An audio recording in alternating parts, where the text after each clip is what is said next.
Oh, hi. I didn't realize that no one would mind me to shop while I was gone. Hi.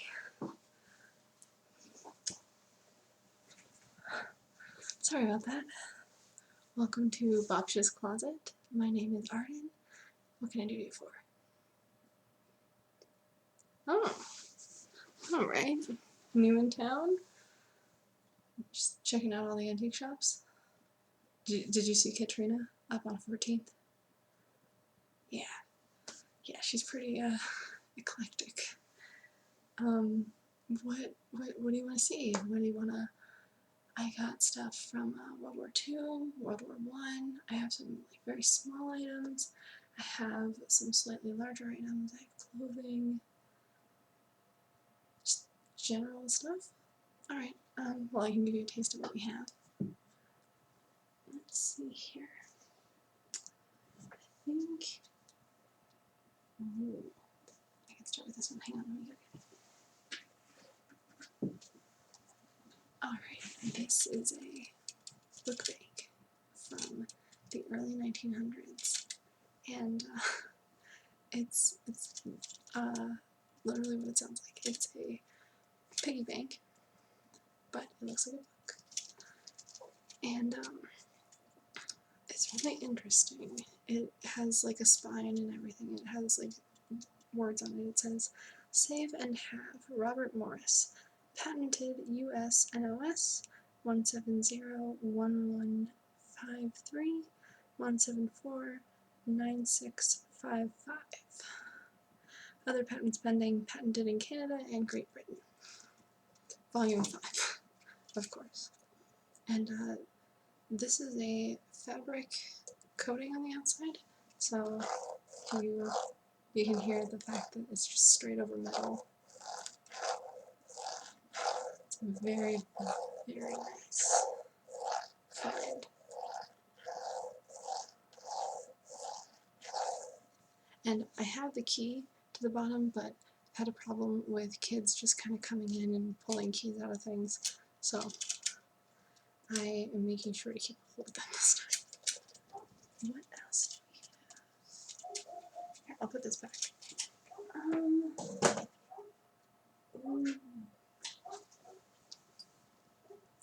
This is a coin purse from the late 1890s. And the best part is that it has some very old coins in it, not nearly as old as the purse itself, but we have some pennies in here from 1939. Got like 6 of those. I'll ignore the pet shop down the road. They get a little noisy. Oh, and there's a dime in here from 1936, and it still has Hermes on it, which is pretty cool.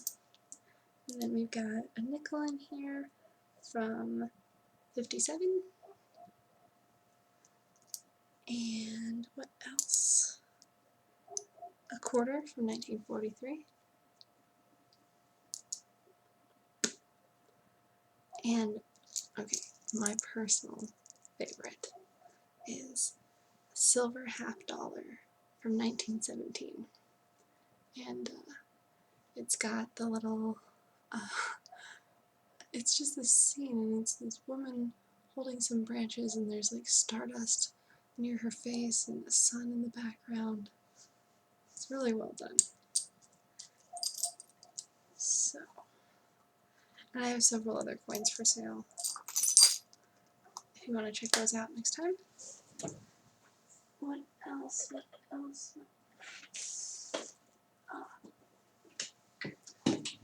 One of my personal favorites is everything in this jewelry box. This box itself is from the 60s, but some of the jewelry inside of it is quite a bit older.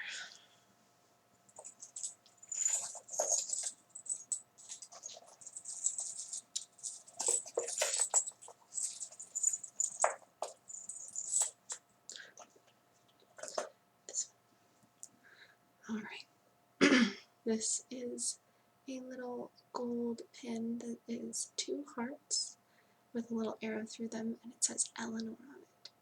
And this is late 40s, early 50s, somewhere around there. And it's just very classy, very simple. It's a very light pin that you can wear on anything. What else? I'm trying to find things that kind of give you a vibe for how this whole place works, and I think this might be one of my favorites. This is a Victorian mourning pin, and this is 100% original. People would wear these when they were in mourning, and the little picture can come out in the back if you would like. Let's see. Oh, going quite a bit forward from that, we have a choker from the 1960s, and the cool thing about it is that since monochromatic color schemes and color blocking were so big, black and white could accent pretty much any outfit, and it wouldn't look too much. But it's got little daisies on there, little pearls, and then on the clasp there's a little rhinestone. It's just really cute and fun. You could also go with, 70s type stuff, Flower Child. Ooh, it's a little engagement ring. It's 14 karat gold, but it's just very simple and very, very fun. Because the coolest part is this can be taken out, and the prongs are long enough that they can fit all kinds of different gems in here, all different cuts and styles.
See here. Oh, this one is so fun. This is a little butterfly brooch from the 70s. Oh dear! And it likes to fly away. It's really, really fun, and it is just navy blue, I almost said yellow, gold, white, and red.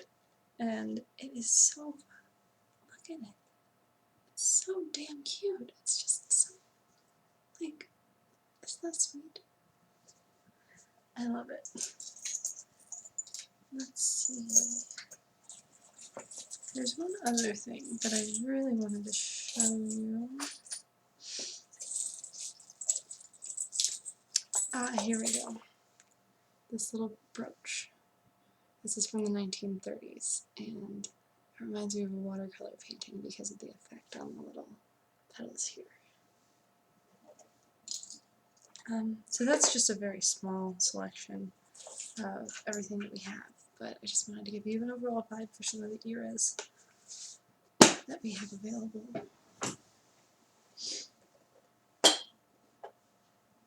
we go. Now, this, I'm going to take the tissue paper out of here.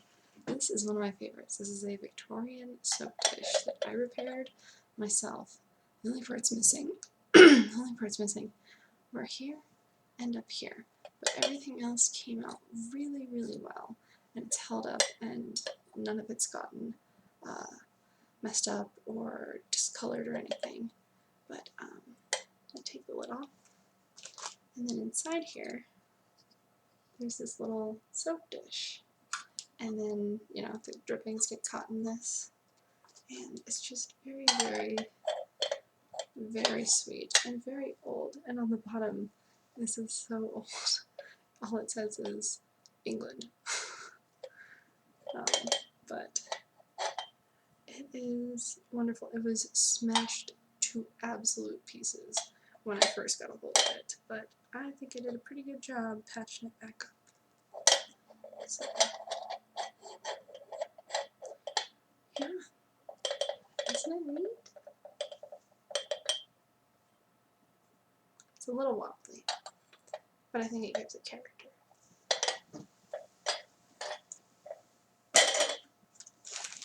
Oh, gotta put the tissue paper back in there.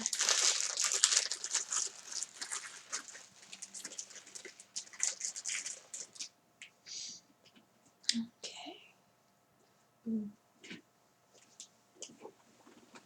This is one of my favorite items in the store. This bag is from a U.S. Army sergeant in World War II in Germany. And he got a little bit of do-it-yourself with it, I assume. But it's in really good condition.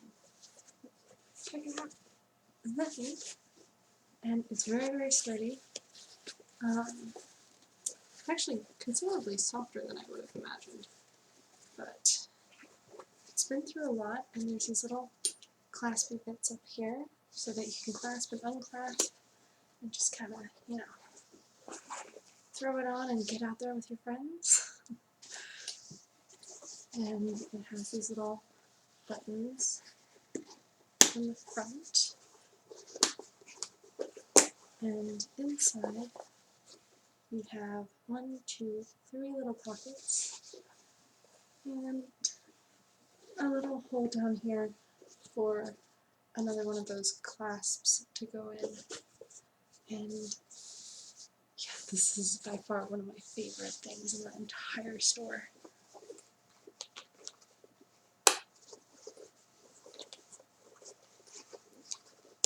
There we go. And the clasps don't stick too much either, which is kind of surprising. Wonderful condition, and a very interesting find for sure.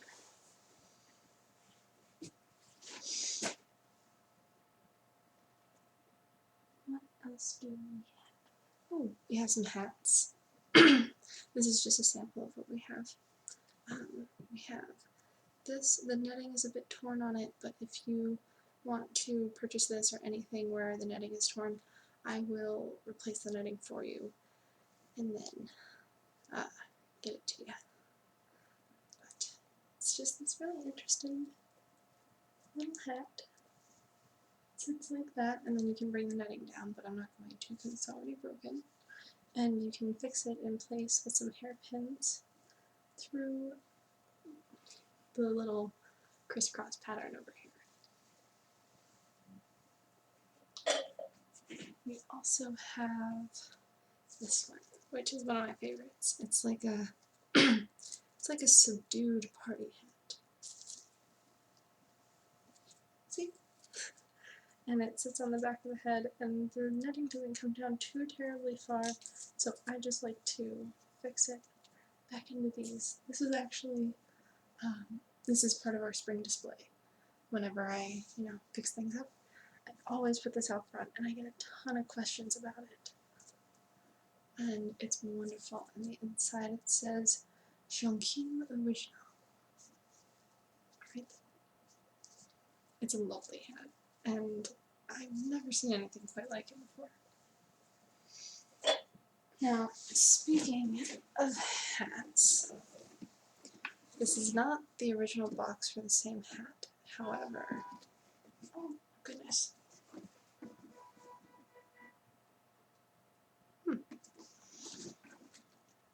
Isn't that neat? Yeah, I apologize for the traffic. That's something you're going to have to get used to in this town. Now, the box is a little bit broken, but I think that for a cardboard box to make it from the 50s to now is pretty interesting, and I don't know. I'd like to make it that long. Oh dear. So, this hat is one of my favorites. It's a boat hat from the 50s, and my hair is a little bit poofy right now, so it doesn't work perfectly. But it looks like a Kokoschnik tiara, to me at least, and it is velvety and soft and just wonderfully made. Look at the little bow at the back. And on the inside it says the Rockwell Company, Company Incorporated, Corning, New York. Exclusive Jean Arlette designs. The coolest part, though, is that I have the original receipt. And I believe, I can't completely read the handwriting, but I believe it says 55. So, a very, very fancy little hat we got there.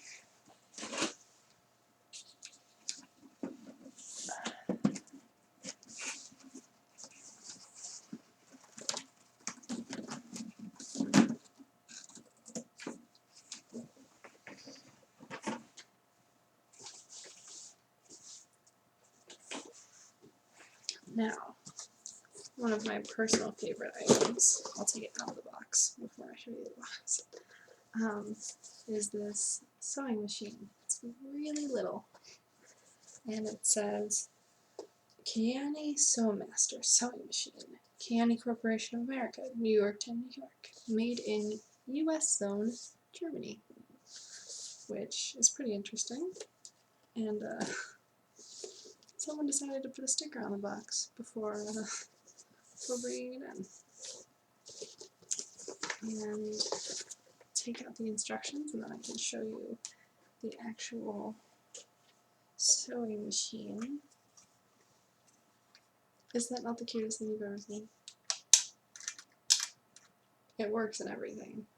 It's perfect, and the thread goes up here. We are missing the little knob to tie the little spool on, but other than that, it's perfect.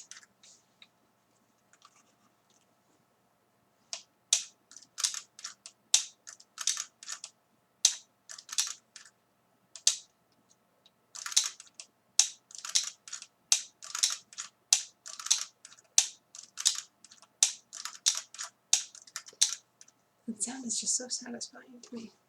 And then the lever for the pedal foot is right there. And yeah, there's a little doodad to go on and off. And here I have the instructions. Sewmaster Sewing Machine Instructions Sheet. How to use your chain stitch Sewmaster. Your Sewmaster machine is a precision instrument built with exacting specifications by skilled craftsmen. With normal care, you will enjoy years of trouble-free use. We suggest you read this instruction sheet carefully and save it for future reference. To fasten the machine to the table, place the top of the clamp provided in the opening on the machine base and the bottom of the clamp under the table. Then tighten the clamp screw. Remember to place some heavy paper or fabric under the table edge before you tighten the screw. To thread the machine, use size 80 or 100 mercerized cotton thread. Place spool of thread on the spool pin through guide A, under tension discs C, through needle bar D, through guide E, then through G, needle G from left to right. To insert a needle, you may use a 12 by 1 standard needle size 14. Additional needles may be ordered from the Kiani Corporation of America Service Department, 59 Wooster Street, New York 12, New York. Send $1 together with a 4-cent stamped self-addressed envelope to cover the cost of 1 dozen needles. To insert the needle, first loosen the screw directly above the needle. Place the needle in the shaft with the long groove of the needle to the left. Tighten the screw. The hook under the sewing surface should enter the thread loop 1/16 of an inch above the eye of the needle. If the needle is too low, it will strike the hook or cause thread to tangle on the hook. If the needle is too high, the hook will not pick up the thread loop. To regulate the thread tension, Thread tension is regulated by the tension screw V. To increase tension, turn to right clockwise. To decrease tension, turn to left counterclockwise. You may have to adjust the tension for different weights of fabrics. To start sewing, turn the hand wheel until the needle is at its highest point. Raise the presser foot by raising the lever F on the lettered illustration behind the foot. Place the fabric under the foot. Lower the presser foot and turn the hand wheel in a clockwise direction until stitches are made. To end a seam, turn the hand wheel until the needle is at its highest point. Grasp the thread to the left of the needle and draw 2 or 3 inches of thread outward and downward as in the lettered illustration below. Then, with a pointed object, draw the slack thread to the right through the eye of the needle as in the illustration below. So it has the illustrations to help you.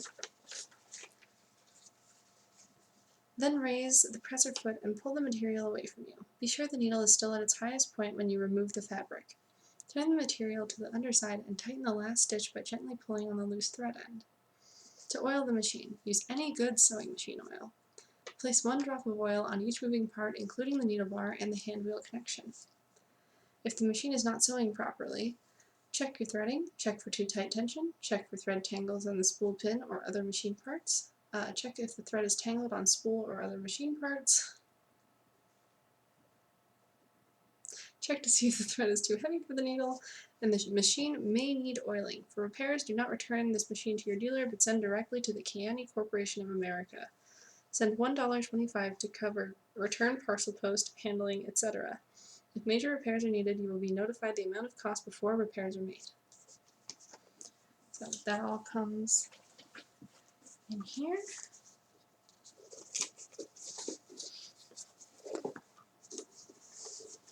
It's a really nice little sewing machine. I like it a lot. It was a great find. So that is about it for my little introductory thing for you. We're going to be closing in about 10 minutes, so if you want to look around, read some books, you can go ahead. Feel free to come in again anytime. I'm always getting all kinds of new stuff.